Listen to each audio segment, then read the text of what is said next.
Minsan po ating kung kagaguran ng brother ni Migsiri niya karing purpose for Christ. Pero kung rin gagawin na bayo na matuntun, agad na rin na bang mga lila abiyate. Minsan na kaya din nagtututin gusto ng anak ni Churchill. At nga brother ni Lord, sana po gawin mayang ay anak ni Churchill. Sana po yung sasakit nila namang ini huling kalukuran ng Pino. Sana po yung pag-ipatin ni Kuya ng Korea, China. At sana po panayang sisimba uling umisa na ito po sisimba balang Domingo. Kay bandang may ating brother ni i-jet-jet niya naman yung may ating. Nga nag-jet-jet, Jesus, bless Daddy. Jesus, bless Mommy. Jesus, bless Kuya. Jesus, bless Ate. Jesus, bless Gato. Inaseselakas. Jesus, bless Tita Pin, itang karelang kasambahay. And then nga ng Jesus, sana po, in 6 times 7, maging equals 44 yan. Yung suwita ka ng brother Nick, in 6 times 7, 42 yan. Alin po dati nga ng Chef. Nandun po kasi may test kami kay mathematics. Impediman ko kay 6 times 7, 44. Niya sana yung Lord, gawa na yung 44. Halito nga na, in 6 times 7, 42 yan. O po dati, pero kung rin mo maging 44 yan, uling bago ko, alam bagay, imposible, king ako ginoon. My dear brothers and sisters, ini pong gospel reading tao, pepat ko nangyayana, alam, imposible king Diyos. Isa kaligas matwani, meron daw niyang panalangin, bigay na aklat. May bukod siyang asawa, Elizabeth Baugil, inyek ng puntong matwanan, at yun ang pinagbugan ng karenang iyan. Sindan ng pasibay ang may kapagasa ng pasibay. Uling Isabel minamnan niya at may kailangang lalaki, isang buwan Bautista. Kanina maragulang presi ating milyari, karenang niya sa ako. Uling ngayon agad may niwala sa Arias, may bibigyan. But in the end, na may kapagsanitay, binalag na ingkayang kapurian at ang kayang Benedictus. Blessed be the Lord, the God of Israel. Pinurin ni akong Ginoo. Isabel naman, na may buklod siya, daming may bukang bibig na. Sige pa na umurin ng Ginoo. Kikapamila tayo ng Mempalian. Sige pa na king marunong ka marinaya, king harapan daring tao. Isa karayas may bibiyan at king nakaibigan, binalag ng kapuriana, king Diyos. Isabel naman, kinagliyan at binalag ng kapuriana, king Amin. May bibis na karayas, may disgrasya ka, o kaya naman ating milyari kay masanting kaya only to realize the goodness of God. Kailangan mo rin magpipiyapay sa kariyas para mo lalagnan kapuriyan ng Diyos. Kailangan mo rin ang pangmalyari kay masanting kaya para akilanan, tinggalan at lubod ng Diyos kaya. And here is Isabel. Very good in milyari kaya, and yet, in spite of the fact that we not very good in Diyos, yung pinuri na at dinina ng prayer. Nakalabagi ang kapangyari ng Vietnam, nakalamang accomplishments, and yet for every good thing, for every accomplishment, itang pagmaragod, ikiratang credential, pagmaragod naman, ingkanakan ng Diyos. Pagmaragod naman, inglubod ng Diyos, aliwa, itang agawan naman, aliwa, itang maya o kaya pantama, pagmaragod naman, ingkanakan ng Diyos. At ang masanda na marubali, rening niya sawa, ito penuganian, tigmang tampo. Malamang lamang maninig ka oras sa ating tao kining magtampo. Dengan yung anak ng tampo na karing-karya ng bingari, narin panulog yung tampo, tampo. Muli na sabihin, huwag na ating ang paginaging karing bingari mo. Ganahan mo, itang lubod na keta. Ganahan mo, itang kaya manda. Ganahan mo, itang sakripisyo na keta. Bagay ang tampo karena, magtampo siya. At may pasno kakatawa ng kaladwa at kaisipan, ulimaga ng tao, ing lubod, ing ganaka, ing pasensya, ing sakripisyo na keta ng pengani. Kaya magmata sa loob ka rin matuwang. Kailangan ng core value, humility, and obedience. Otherwise, kaya sumulong king pamibiyabiyab. At then, inasawa din ng core value. In the midst of blessing, ingakong ino. Yang pinaganda, yang pinurita, yang karilang dininan, paraman at kapasalamatan. Nagtuturo na kinatang mong Elizabeth ang pong Zacarias. There is something that we cannot prevent, inevitable it will come, the process of aging and the generative process. Pero Elizabeth ang pong Zacarias, tuturo na katang what it means to grow old. Growing old is not only growing white hairs. To grow old is not only to have wrinkles and weakening limbs. It's not only having arthritis o tukod o lunalakamata. Growing old is to grow in love. Growing old is to grow in faith, in patience, in humility, in kindness, in compassion. That is the way to grow old gracefully. Nung meron ang busi, bugnot, mareklamo, mas naiksing, masela, delikado ang pakiurusan, mamulyo, mamulisa, medwa ang paulo. At then nga nung isawa, they grew old gracefully. Estinawa itang karelang saya. Hindi na ko hindi man karelang isni. At eras inumo, king karelang kasayuan, king hapong yun.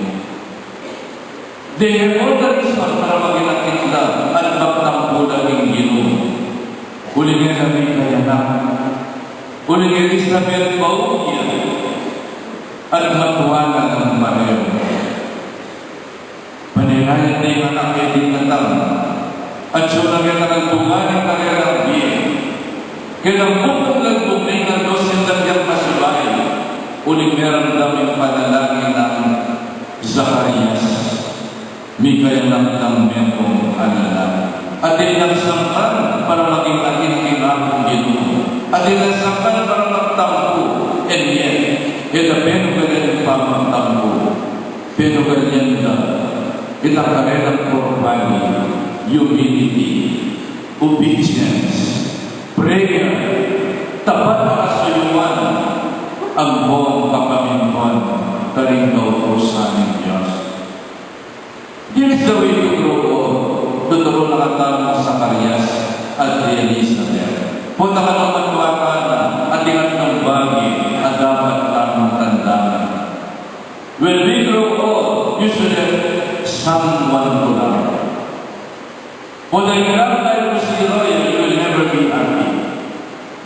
At then nagawa rin yung matwag yung matwala na in love life na masaya na pamuli. Niya po na alintang bugno, alintang pusi. One reason is that siraya ang life. It's not only someone to love, but something to do. When nagawa, metwala manalangin. Metwala sisimba. Metwala susuyo yung templo. At sana po ng tutwa ng Remekistan, italaga ng atang pinantar ng Ginoo. Uling malapit na aming lungkutan. Walang tutwa ng asana panugalan mo, isisimba, inlalapit kinakong Ginoo. Uling malapit na mag-graduate, anything yan. Something to do, and somewhere to live. Then nagawin siya ang patingapon at sulat yung templo, imbis ang buwan, yung ginawa ng bali. Patingapon, mga di, susuyo. Asan din ang panubaling may bakit na kirata mo rin ang pangmatwa? May biyebiyeg at iminong kaya pa, kinarapan ng Diyos. Mapamintulang lubos ka rin kaupos na nagtuntunan na iba't hindi mo. Sumangit na nilang nilang big kaya na. So, my dear brothers and sisters, dahil sa ating pag-inakita mong tampo kaya natang, ating ang tampo pa rin pengari mo, ilapang mo ikaw. Ating ang pag-inakita kaya asawa mo, ilapang mo na ikaw. Ating ang pag-inakita na rin kapatid mo, patugin mo na ikaw, magtampo ka sana. Patugin mo kaya tampo mo, ingnan ang tampo mo, ingnan ang pag-inakita mo. Ingnan ang sukang mundo, ingnan ang pangwa, itampurot mo. Bagas kaya ang susuyo, ingnan mo yun. And there's obviously by our core value, obedience, humility, loving service, obedience to the commandment, ang buong active prayer life. Finally, di pong matwata ng pagkakamalala, di matwang Isabela mo ay Zacarias. Pagkakado kirata mo rin kirata mo matwa. Di matwata mo may sakripisyo na. They prepared us for that. Nung masalita mo binigyan, it is because di matwata mo si Diyan nakatama, kitang masanting ang biyan. Now it's our turn, ngayon matwata lang. Isadyahan king masanting ang talagang gabi. We have two nurseries in life. The nursery niyang itamo bigutan. Ang pag-nursery, bayo na mag-graduate kinikinya. Sana na sa moment ni Isabela o Zacarias, hindi na lang pasibayang pag-asa, king kanilang pamilya. Sana once more, di kirata mong matwa, tumiman ng kasibay. Huling ang kalangkatana. Tumiman ng kasibay. Huling delawan tana. Tumiman ng kasibay. Huling penang na inlubot na kirata. Sana tumiman ng kasibay ang mga. Huling ang linggong kalaburan, ang doon na dalawan ng hospital, ng chaplain ko. Every morning pupunta lang kayo. Almost 1 month ito. Pero bago yung nagdilang yung communion, madami ng tingin, wala lang ang tinitingnan. Yung matungin ang saya, kinlupat.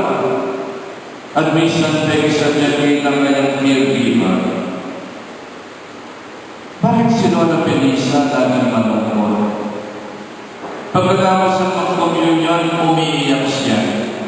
Pag pinakausap ko siya, nakatingin sa bintana, malayo ang tingin, wala lang ang tinitingnan. Father ka ng caregiver. Mag-isang buwan na po si Lola Penisa dito sa hospital. Ni isa sa kanyang 7 anak, hindi siya dinanaw. May tumalang na dalawa na away pa kung sino magbaba narinig ni Lola Felisa yun. Nagdamdam sa Father, kaya lagi siya umiiyak.